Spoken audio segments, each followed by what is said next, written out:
It is week 5 on no, again. It is week 5 of the Prop Culture Podcast. You just sounded like a news anchor who's really depressed with their 7,000 presentation. Yeah. But you're All not. right. No. You're Welcome excited back. to pop culture. I am. Welcome back to Prop Culture, everybody. This is Tanya and Jos. Hello. Um, like I said, it's our 5th podcast episode, which officially marks the fact that we have a history. Prop culture! Yay! Yay. How do you feel about recording number 5? Honestly, I look forward to it every week. I Me too. could not have predicted this. I love doing the research for this. I love having a goal to be nerdy. I don't know how to explain it, but yeah, it's so cool to do this and just to make it together with you. Yeah, it has been really cool. So to me, this is just the start from a 10-year streak. 10-year streak, okay. Tanya, we need to be ambitious. Okay, okay. Well, let's talk hard numbers before we get into our first real segment.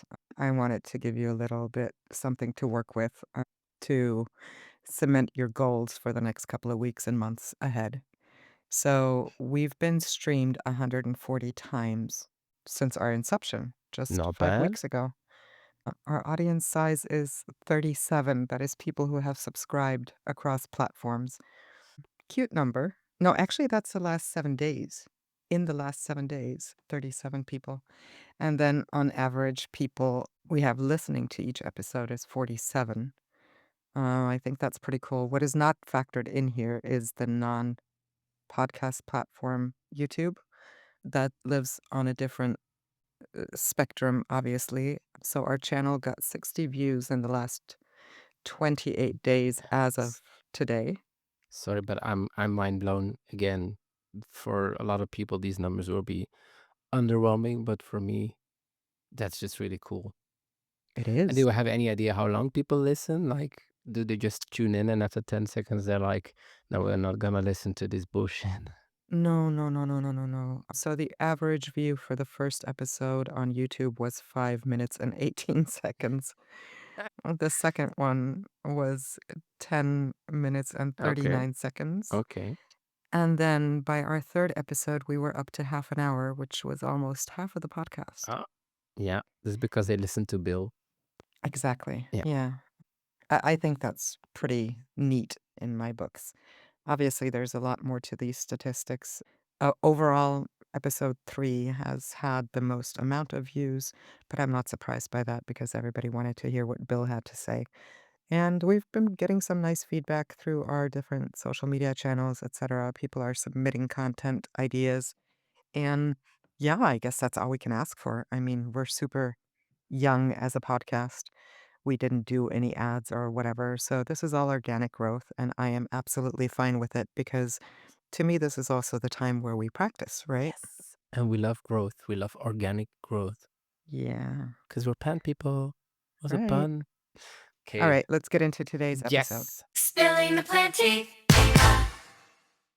I have some news. Well, you have some news too, but I'm just gonna get started.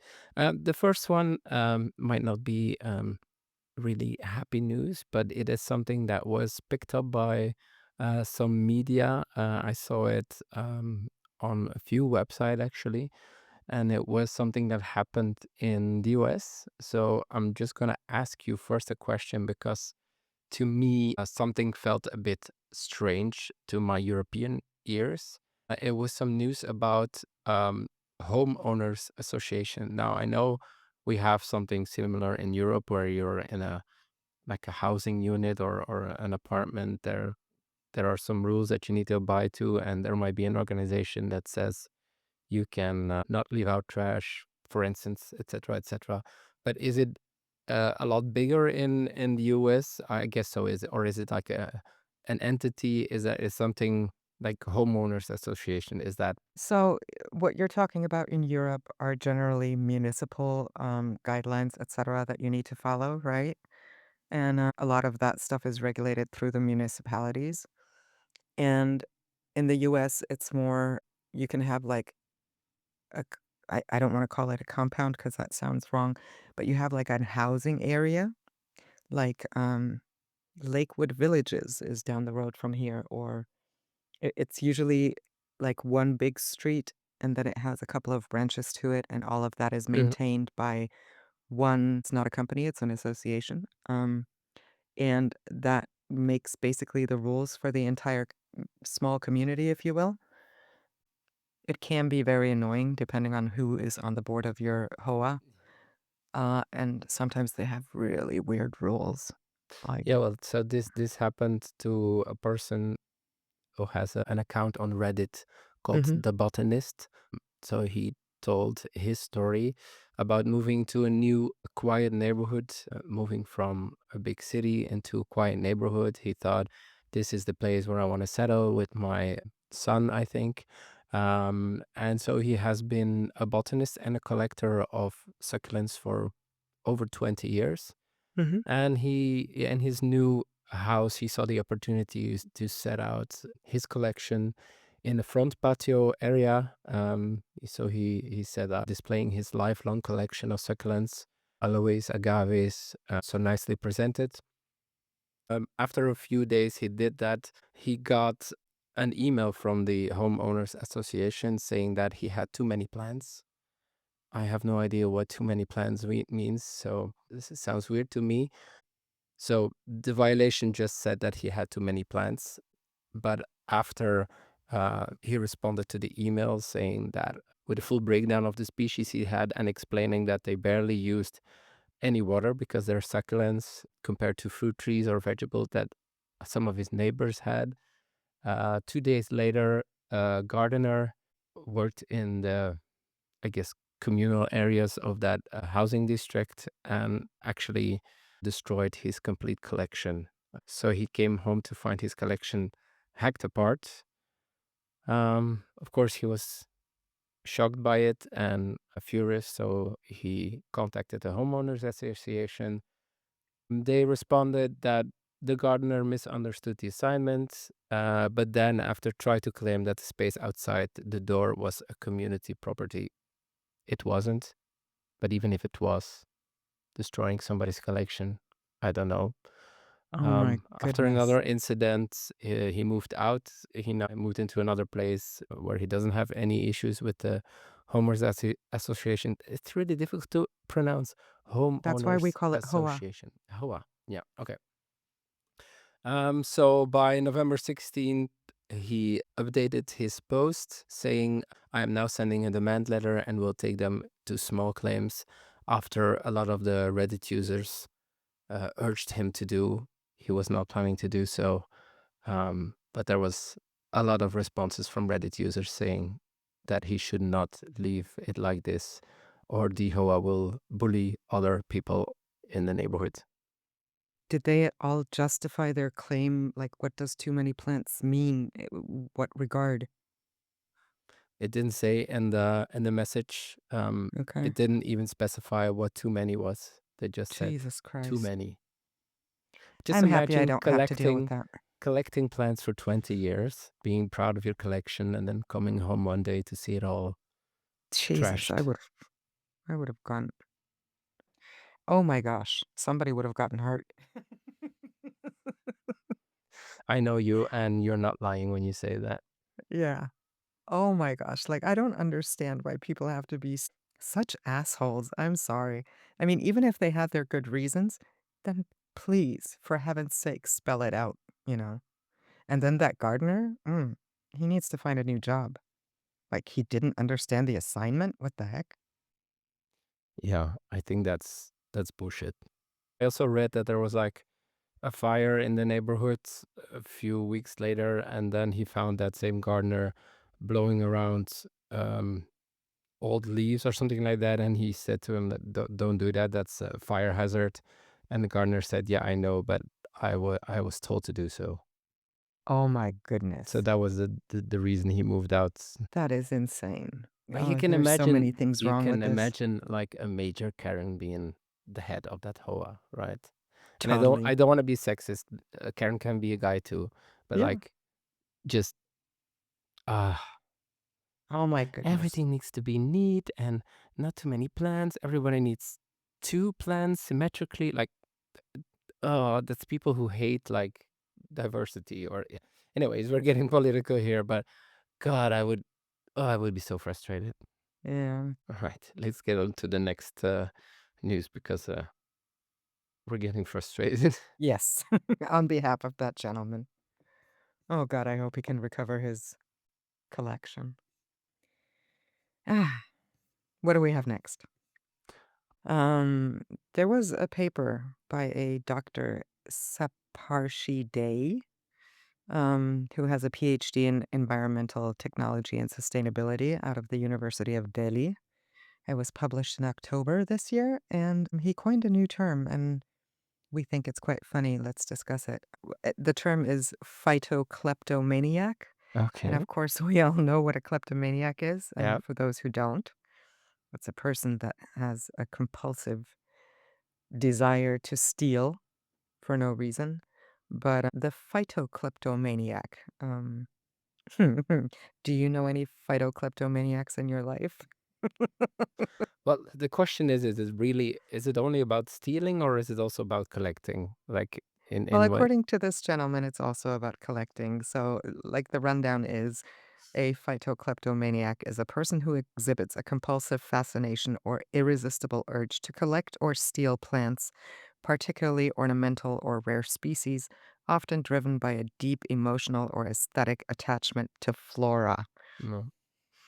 Okay, full disclosure here. I would never do that now, but I think 4 years ago, so 21, I went to a botanical garden and there I saw a berry of an anthurium lying on the ground, and I quickly put it in my pocket and I was like, I'm gonna grow this. It's gonna be amazing. So that would describe being phytokleptomaniac. I wouldn't do that now because So, what would you do instead? I know the ethics behind it more, um, or the unethics behind it. I would leave it. Okay. I do Or have, ask somebody there if I could take it. yeah, I get that. I have a plant in my collection that kind of feels a bit dirty. The person I got it as a seedling, and the person told me that I'm not gonna specify the gender, that they visited Kew Gardens, and on their stroll, they saw a couple of berries on the floor, and they picked them up, and they took them back to wherever they lived and germinated the berries and successfully grew some Anthurium baccariae. Yeah. And I have one of those at home. She gifted it to me, and then a couple of days later, she said, actually, that's a Q plant. And now every time I look at that plant, I feel this guilt. Even though I didn't do anything I'm right, but I sorry to still feel this interrupt guilt. you, Yeah. but you gave me bakeri plants. Are those the propagation of that plant? Did you Mm. gave me second degree stolen plants? um, Uh, I w- might have. Do you know how fast they make babies? yes, but what a way to disclose this. I'm Yes, sorry. Now you have a dirty plant too. yep. No, I'm sorry, after Kew the Gardens. second generation, it's not dirty anymore. It Mm. cleaned itself. If anybody from Kew Gardens is listening, I promise I was there in 2023 and I saw so many Baccaris. And I left them. I didn't touch them. I promise it was not me. It was actually a gift from a very good friend. So to conclude, I think we can understand the word phytokleptomaniac. No, Um, can we quickly expand on that? You yeah, know, all those discussions you see on social media about people going into big box stores and, yeah. oh, there's a leaf of a jade plant. Oh, there's a ripped off node Mhm. cutting. Um, do you think people should report that or ask somebody before they pick it up and leave? Always ask. I think 9 out of 10 times, no, even more, they will say, "Yeah, take it, whatever, that's no issue," but you should definitely ask it because you never know. Okay, so I'll up your 10 out of 10 where they won't say no. I will say out of those 10 times, 5 times that was not found on the floor. Hmm, you mean they cut it They intentionally? ripped it. Yeah. I mean, I I mean, people that can might be be a horrible, reason right? for them to say no because they know that happens a lot. Yeah. Anyway, Anyway, phytokleptomaniacs. We are maniacs. What's up it's, next? I mean, the downside is it's a long word. You cannot really use it as an insult or to describe anybody. You fucking You fuck, phytokleptomaniac. you Toot. Teet.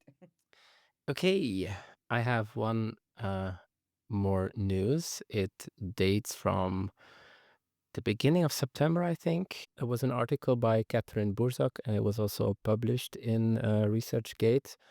Um, she speaks of new glow-in-the-dark houseplants that shine in a rainbow of colors. Mhm. I don't know if it's your thing, Mhm.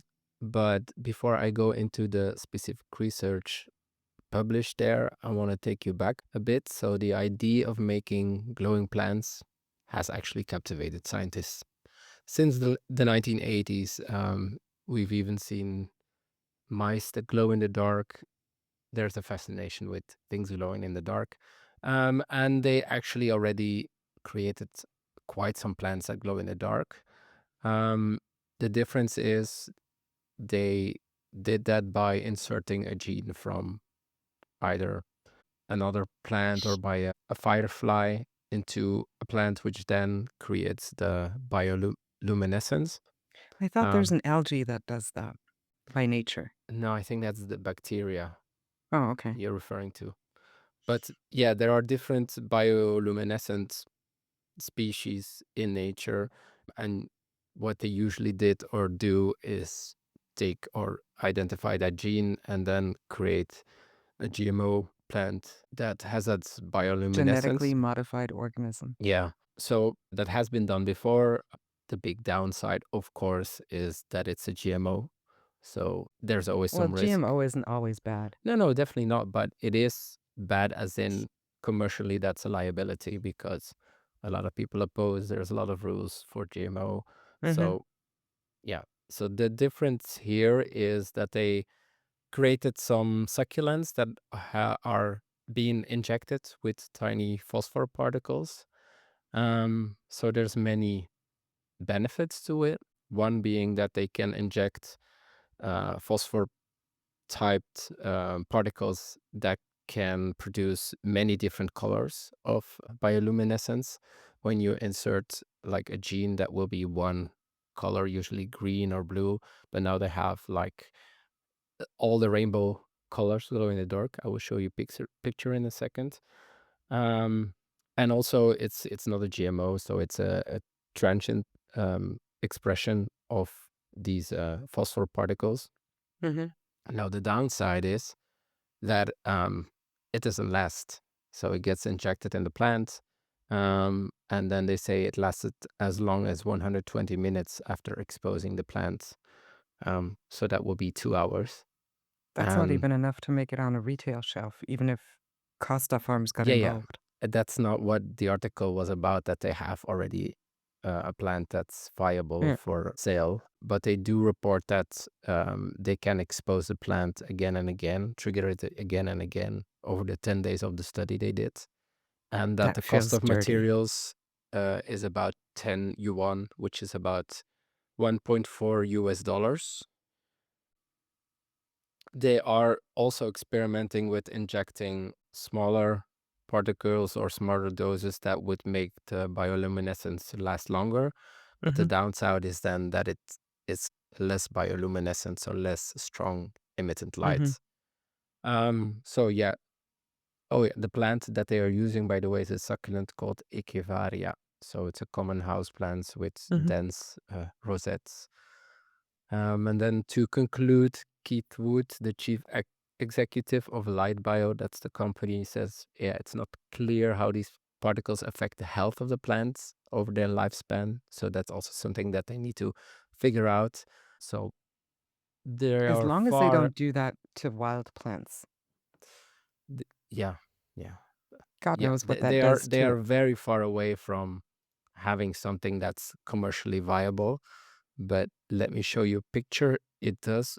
I mean, I'm not saying it's pretty or something that I would buy, but it is cool. Like it's not. It's really different to other luminescent plants I've seen, especially the one where they have like the different colors injected. Mhm. You see it? That doesn't.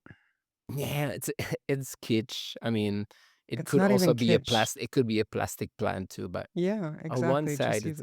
it's like from a nerdy aspect, I think it's cool. I guess the question for me would be to what end, because I don't see this, and I'm looking at this as a plant collector. I don't see this being of any value in my collection. I mean, they even Um, talk about using it to illuminate a room. mm, I'm not sure about that, but like, could there please be a goal at the end of this research to actually make the planet better for some reason? I don't know, Yeah, grow okay, glowing but then pots you to put in the city infrastructure then to we light should up. I we don't should know. stop 99% of research. Then yeah, that's, lots of things are just because they're pretty or funny or Yeah, but we don't even know yet if it harms the plants or the no, insects that interact with the plants. And then, this gets into the ecosystem no, they're somewhere. house plants. Okay. Yeah, I But mean, anyways, they're to me they look similarly ugly than the succulents that are dipped in velvet or uh, plastic plants. They don't look pretty. I'm actually amazed at what people put their talent and brains and resources to. Like, you do True. you, but True. mm, Right. That was it for the news. okay. I'm totally stumped by that glow in the dark succulent. Like, the story of my life is I always ask myself why, right? Like, I don't have a good answer for that. Anyway, let's move on. Um, we have a segment today. Obviously, we don't have a guest today because we are very selective. And so today I chose you, Yos, as my interview I'm partner. honored. Talk about bullshit. Making up bullshit as I go. No, we just didn't think about inviting anyone for today or scheduling anyone for today, and that's fine. So we're gonna do a piece. I guess you could call it an opinion piece. Mhm. In past episodes, we've talked about the source, the plant hunting that we talked about with Fraser, and we talked about the market in general with Bill. And so, something that I wanted to touch upon, or we wanted to touch upon in this episode, is something that goes into the buying process and potentially in a much, much bigger way than many of us are aware on all sides. And that is the concept of reviews. So, just to do a very, very high level explanation of what we see in reviews and many others too, is that reviews aren't just feedback, but they're actually the digital currency of the 21st century. Great. If you look at pages like Trustpilot, on bookings.com, you see the reviews from people who have booked hotel rooms, the Airbnb. I would never book an Airbnb that has bad reviews. Amazon reviews are a huge thing, right? And there's many papers actually. There's so many that I didn't single out a single, like, just a single one to send you to. But like the papers that were generated in 2023, and there are newer ones, but they basically just confirmed this. Two papers that I had a look at, they actually, wait, before I move on. So the first one was Power Reviews Survey of the American Shopper in 2023. And then we had one by Bright Local called the Local Consumer Review Survey of 2023. And both of them stated that over 90% of consumers read online reviews before buying. And then I think the other thing that would probably be a little bit more up there is user generated content when it comes to influencers. So I know I've bought stuff that certain influencers that I follow. Um, they say, "Take my code, get a discount code," whatever. But yeah, focusing on written reviews here, they are definitely a huge thing when it comes to buying anything, be that a product, a service, a plant, booking something, whatever. I think we all know that. And the thing about or one of the positive things about reviews, I mean, obviously you have the social proof, right? Because a company can say 100 times that their product is the best. If there's no positive review from a previous buyer, who's going to believe them? And then there's the so-called Amazon effect, where reviews really have democratized businesses. It's easier for everyone, to create a shop or a website, whatever, or even just go on Facebook and sell their stuff. Like a small grower in a garage can really outsell a massive nursery, if their reviews are stellar. Mhm. And so it kind of levels the playing field based on merit and not on marketing budget. So reviews can be a very inexpensive tool. And then, of course, reviews on the seller side, they create accountability because it forces sellers to maintain certain standards because they fear the one-star review, right? So their customer Yep. service keeps sharp. So there's accountability, and there's also some cons to that. I'll let you speak to those. Yeah, there are definitely some downsides when it comes to reviews. For instance, there are people that only write reviews when they're frustrated with something that happened regarding that company, even if that company is not really responsible for it. For instance, we see a lot of bad reviews for uh, companies that deliver things through post order, and then, for instance, the delivery company doesn't deliver at home or drops the package or whatever, and then the company gets the bad review. Also, people that get frustrated because one little part in the communication was not, um, yeah, good for them, and then they bring down the entire review. So you could call it the Karen factor. People feel really emboldened by giving reviews, especially bad reviews, because it gives them power over the company. Um, Linked to that, we also see that some people use especially negative reviews as a way to cancel people or companies. One example I can give, like in Belgium, it has happened a lot where, for instance, somebody got in the press very negatively, and then we heard that a family of that person who owned company got really bad reviews on Google, even though these people never visited their company, their restaurant, for instance. So that's like Mm. by proxy, trying to cancel that person. But on the Mhm. other way around, we see also bots creating fake accounts to give fake positive reviews to companies. Right. So that way, like the scores really get taken out of context. And lastly, what we also have seen, or I have experienced quite a lot, is that certain companies use reviews as a means of payment. For instance, they will say like, you can get one thing for free, or you can use this for free if you give us a 5-star review for apps. For instance, you can see that a lot. So they actually monetize the review, and that way they are asking already for reviews even before people have used it, just to up their review score. Yeah. Yeah. I've had my fair share of experiences with reviews. For one, for clients, obviously. In case you guys didn't know, I'm a web designer of 13 years, so I have a couple of clients who really build their business on reviews. And whenever there's like an unjustified review, the process of getting that rectified on platforms like Google, etc., is really, really hard. And it can really damage your reputation. And in this one particular case, shout out to Bruno, he got a review from somebody he had never even met, and he's a carpenter, so he goes into people's businesses and homes and builds stuff. So how can he get a review from somebody he never even worked with? Like, that is insane to me. The other thing is I used to work for a company called pros.com. It's like a Fiverr, but exclusively for language experts, so translators and interpreters, and a lot of translation agencies find their freelancers through that platform. And so obviously, these agencies will be interested in getting good reviews on the platform.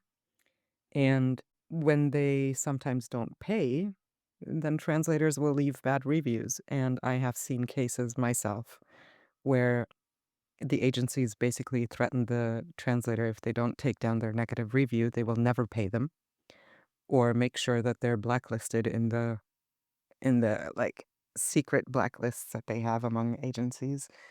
Like reviews can be a real source of drama. Yeah, like me But personally, something really bad should happen before I leave a bad review.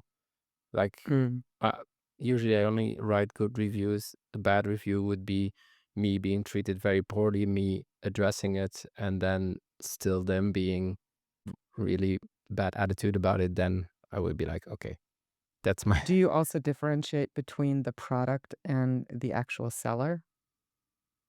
Because I mean, you can have a stellar product, but the seller can still be crap or vice versa.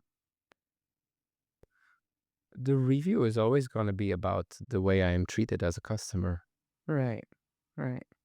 Interesting. Let's put a pin on that for later because I do think that plant reviews are very different from other things, like from Yes. experiences, from actual products. And that's why I think that like Google or Facebook recommendations don't really work for my plant sources. My I heard a term this week. Somebody called their plant seller their pot dealer. But yeah.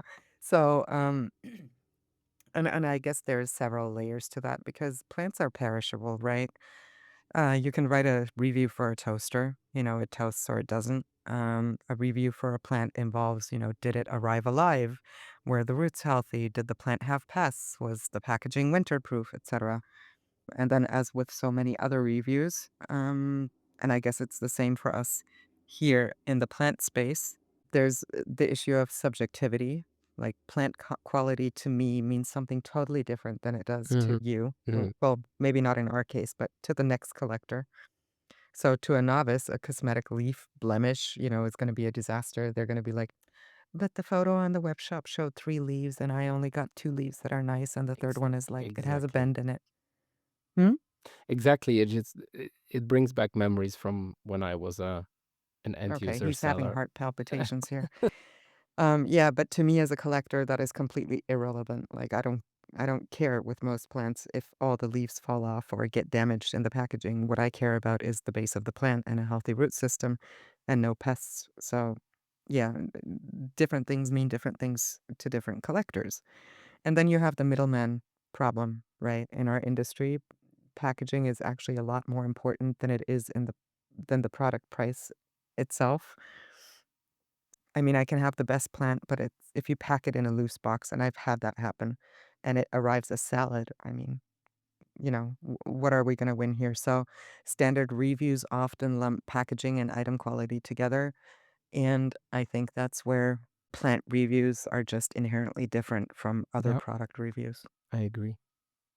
So, what's the current situation when it comes to plant reviews or plant seller reviews? The answer is it's scattered across the internet. There's different sources. The big nurseries, the brick and mortar shops, they usually have either Trustpilot or Google review or Yelp review pages.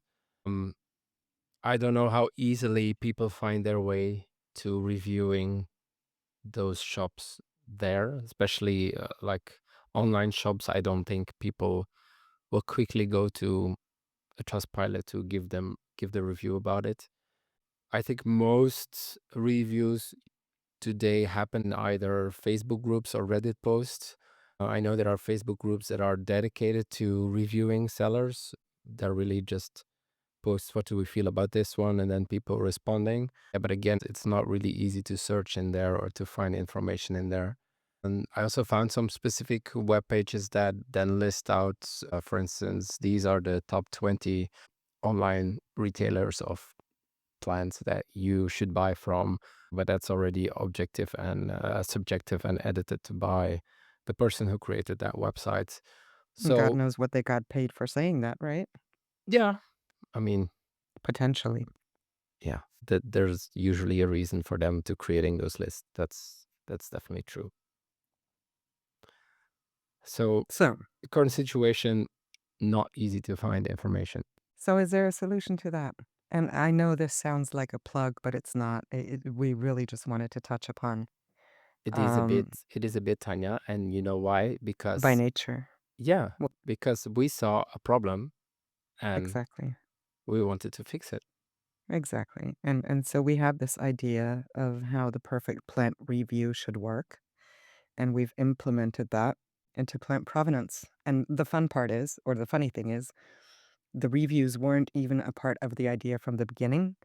Actually, we thought about building something completely separate just for the reviews until Jos one day in a sitting with our developers said, "Why don't we just integrate it with plant provenance? We don't need to have a completely different system." And then we just make those reviews visible to anybody and all who come Hmm. to our website, right? Hmm. So, what does the plant provenance solution look like? Is it the next generation review for plant collectors, sellers, growers, breeders? I mean, there's different parts to it that make it different from the current situation. One, we combine or collect people that are plant collecting on one platform. So we have all the information about the people on one platform. You can easily compare them to each other. But the thing is, we not only rate big nurseries or big sellers, we rate everybody who's on the website is up for review. To put it like that, doesn't have to be negative. Um, but there are also, I mean, I think that's something that's not being discussed or talked about enough. There are also bad buyers. Of course. Yeah, but it's a bit like there's no stupid questions. Yes, there are stupid questions. It's a bit like that. There are customer is king. Yeah, customer is king, but they can also be a bitch. Yes. And I think you probably dealt with that a lot more than I have. Yes, I have, and the thing is, you can be as friendly or providing as you want. Sometimes people just don't want to find a solution, and they just want to bitch, and they just want to. Get a free Really plant are out of it. people like that. So Mm. that's the thing. Everybody's up for review.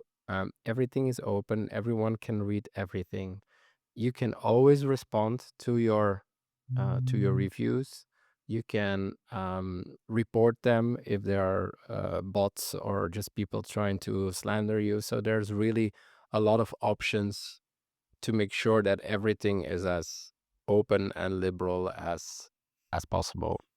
Right. I kind of broke it down into like three sections why I think the plant provenance review is Hmm. different. And the first one is the granularity of it.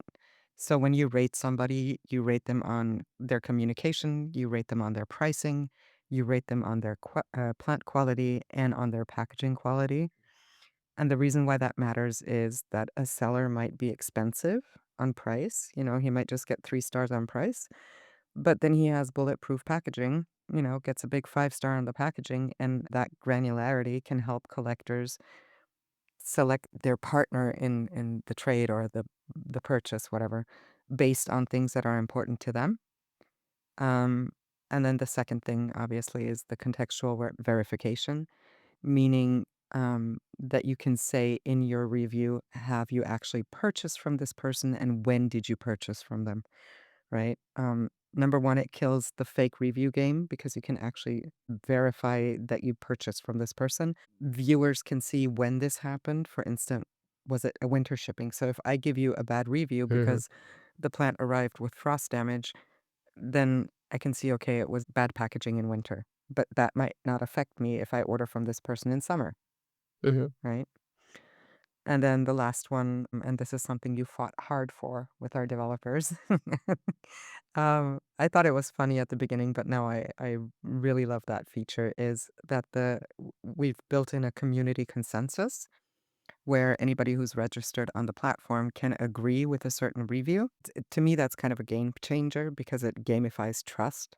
So if I were to write a review saying that Yoss has the best packaging ever in Europe, then other users can upvote my review, and then it turns my single opinion into a community consensus, which protects people being reviewed from angry outliers, right?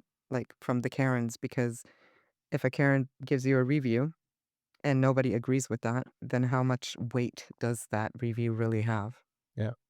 Yeah, I think you forgot one thing, Tanya. Hmm. We are also using the value of the reviews to give extra gravitas to the certificates and the Right. provenance we show on the website.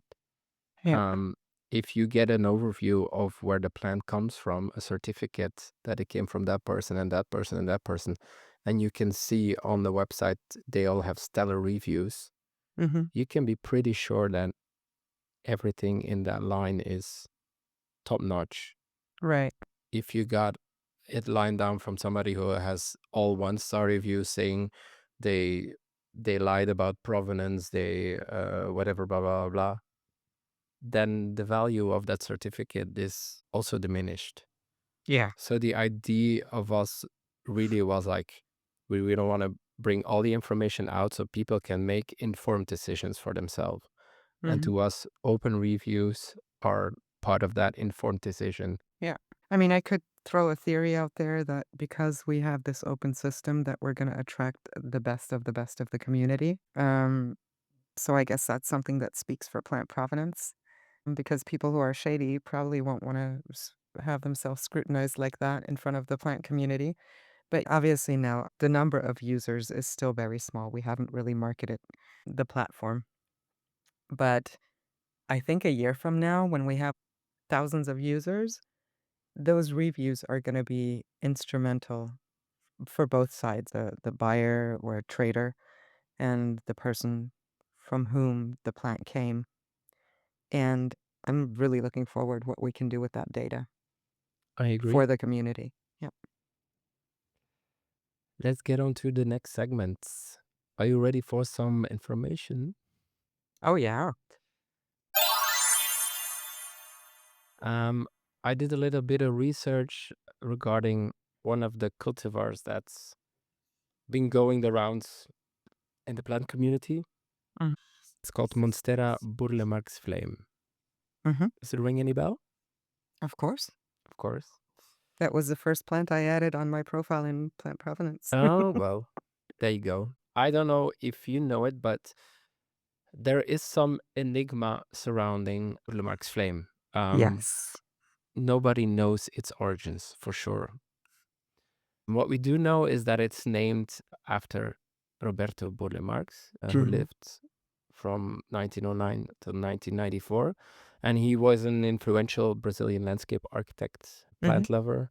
He's renowned for his garden architecture in tropical gardens.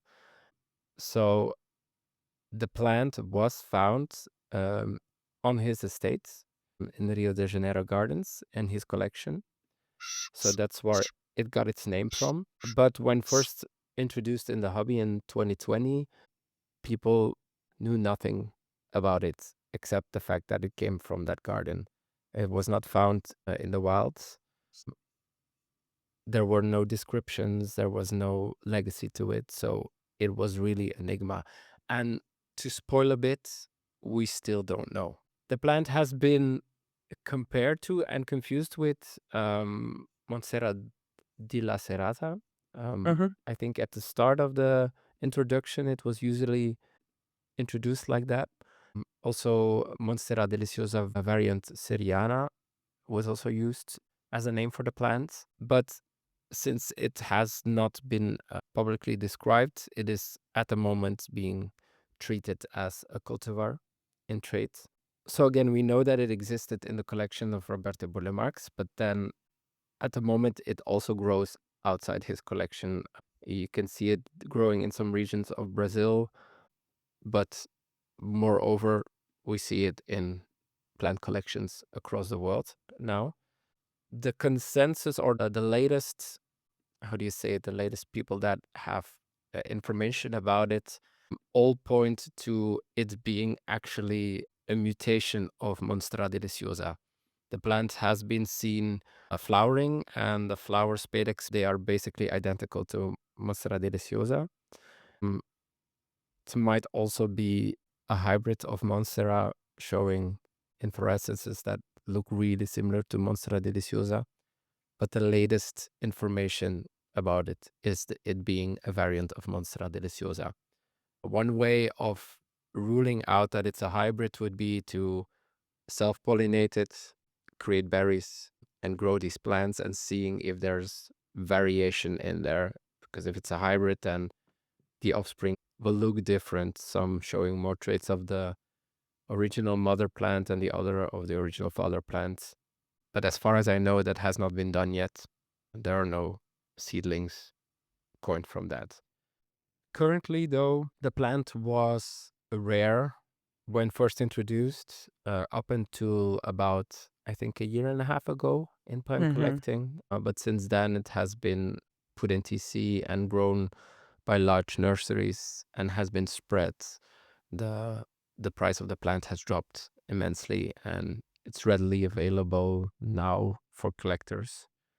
I think Tell me for why I'm so proud of my pre-TC plant, or should I say plants, because I have 2. And this was definitely around 3 years ago that I got mine. Like, to me, it was the unicorn, the holy grail among the Monstera. I got a head cutting with 2 leaves, and where the guy cut it, there was another node, and I snipped that off, and I was kind of, like, praying for it to grow, and it did. It was like the tiniest speck of green, and it actually sprouted. But tell me why I'm so proud of it being a pre-TC time plant, um, I don't know. because it was still a unicorn back then, I think. But is it a big plant now? Is it Yeah, it is. It's established? 2 big plants now, like, I've propagated it, including that mini cutting, um, basically 3 plants now. So yeah, you can be proud of that. You are ahead of the people buying a TC plant now. It'll take a I few don't know why, years. but yeah, it's gorgeous, and to me, I don't understand why people say it's such a slow grower. Like, I find it faster than my Thai constellation for sure. Okay. Like, as soon as you give it something to hold on to, and I just love those thick leaves.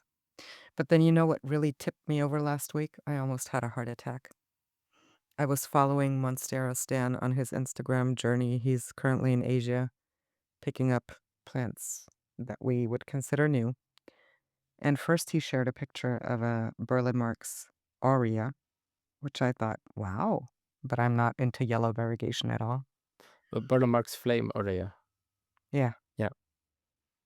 And then he showed one with mint variegation. And there's, Ooh. according to him, there's only one plant, and the person who owns it isn't really ready to part with it. And then shortly after that, he posted a green on green variegation.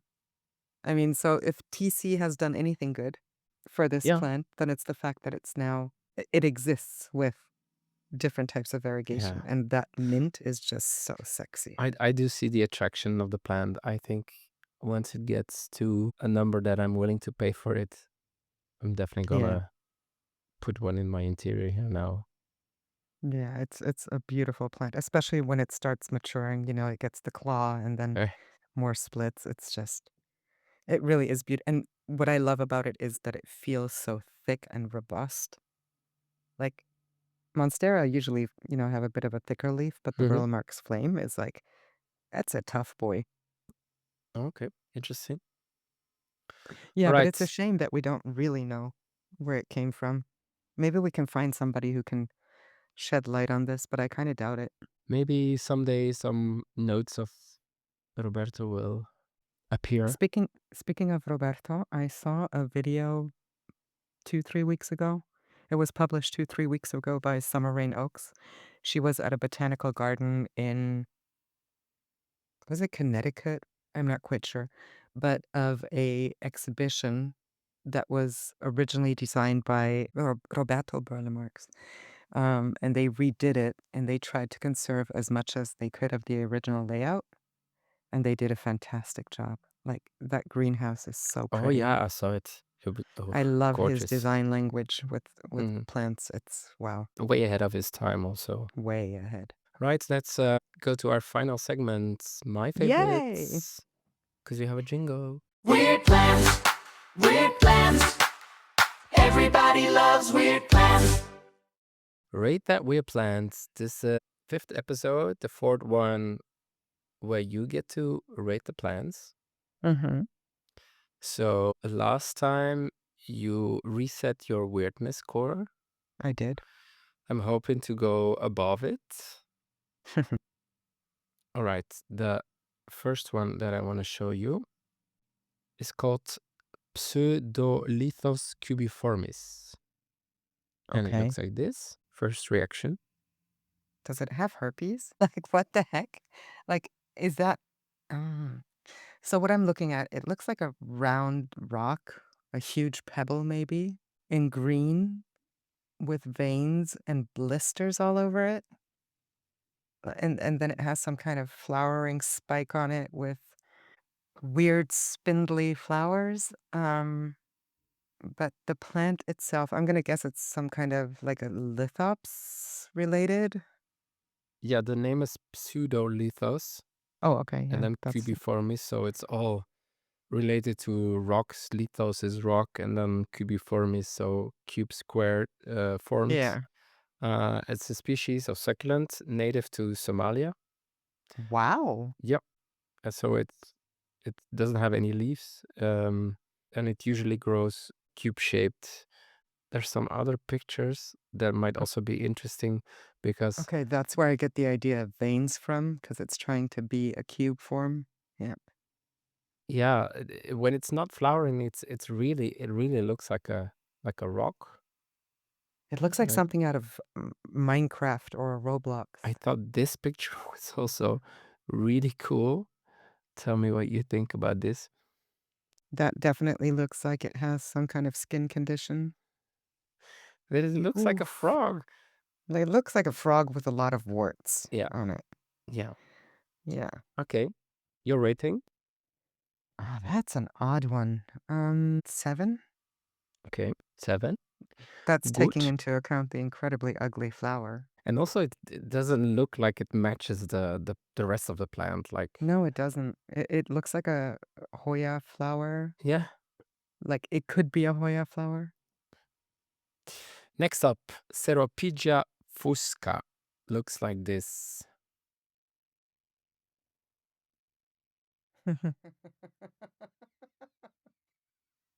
I have no idea why You you're know what that laughing. looks like? No. That looks like you took a bunch of mummified cattail skeletons and planted them together with the tips up. And yeah, it looks like skeleton tails. Okay, I can Tail see that. skeletons, like all bunched up, like 30, 40 of them together in a bunch. Like it's Or white or and like it a has hand, the fingers, but like many fingers. many fingers with many, many, what do you call them? The Bones. single bones in the finger? Segments? Yeah, that's weird. That's why I said tail Yeah. or like a spine. And you know the red parts are the leaves. Okay, I thought those would be flowers. No, I think the yellow parts are flowers. Did you say it had some kind of lactea in its name, or am I No, making that up? Ceropegia fusca. So Ceropedia It's isn't that what the turtle string of turtles is related to? Or the string of hearts? it's possible. I don't know. It's Hmm. possible. So Yeah, it but that is looks weird. endemic to the Canary Islands. It grows on Tenerife, Gran Canaria, and La Palma. So the stems you see are woody stems and they can reach up to 1.5 meters. It's actually used as an ornamental plant, so you can grow it at home, but you need warm conditions like full sun. And yeah, it's very drought tolerant, so you don't need to water it much, but it I'm gonna requires say hot this. conditions. Just because you can doesn't mean you should. Like I somebody can will come see to it your being home. I can see it being cute in a smaller plant No. or something. Somebody comes to your house and they'll be like, I thought you're a plant collector. Why you have a dead plant sitting around? Maybe that's what happened to the person in the news with his botanical collection. They all looked like Yeah, that. And people maybe. thought they were dead. You're mean. I'm not Okay, mean. I'm gonna give that a solid 7 as well. Yeah. Okay. Then are you ready for the last one? I think I saved the best for last. Okay. It's Okay. called Hydnora africana, Okay. and So it it's from looks like Africa. this.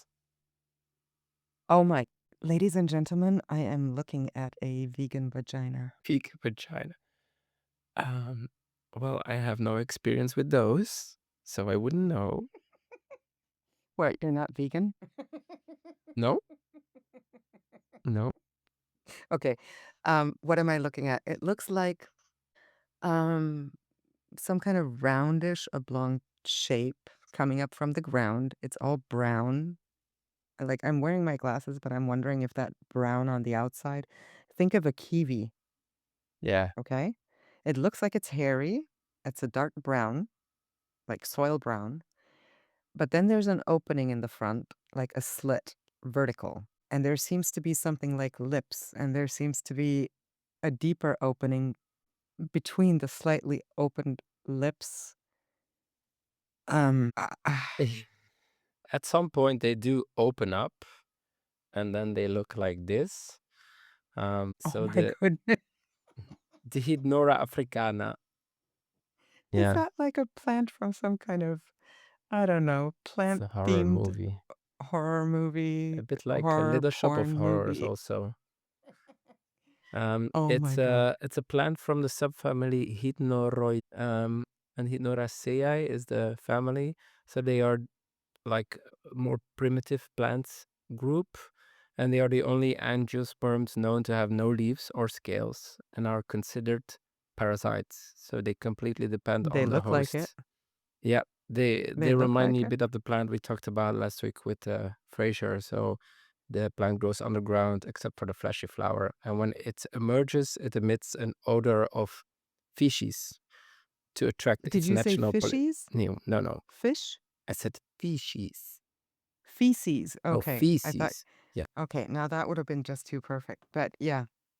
But I will tell you what, the opened one kind of looks like it could have been the inspiration for the Rocky Horror. What is the movie? No, Rocky Little Horror. Shop of Horrors. Yeah. Yeah. Yeah, it looks the same. Wow, that is ugly. That definitely like a 9, Yeah, we have a winner. 100%. I have too many words for this one, and then I'd probably get banned on all platforms. But trust me, people, click the link, have a look for yourself. Tell me I'm wrong. Like, if you're an aspiring gynecologist, I'm sure you could practice on this plant. And it smells like feces, so Uh, uh, okay, I used to like you, yes. Things you will never know. I All guess right, that's enough for today. that's Let's enough. wrap We're up. getting weird. Guys, yeah, so that's enough for today. It got weird towards the end, but No, hey, no. not weirder than the other episodes we did. Yeah, you definitely have a better eye for weird plants than I do. Anywho, I'll take that compliment. we will hear each other next week. And if you want to submit any weird plants or spill some tea, Or you know where to collector's go. confession. Collector's confession. Oh, Christmas is coming up soon. You should go into Christmas with a clear conscience. So if you want to dump your confessions, we're here to listen. Just email us at propculture@horticult.com. You'll find that email address in the show description. Thank you very much for listening in this week, and be sure to share this episode with your friends, hit like, and the bell, and all those good things. Just Oh, I subscribe. definitely have to. Yeah, I have to practice that line. that's fine. Anyway, au revoir. Au revoir. Bye bye. Bye bye. Pop culture, spilling the plenty.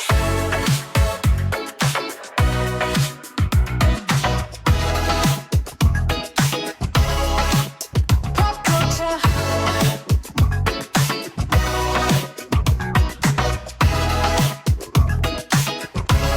spilling the plenty.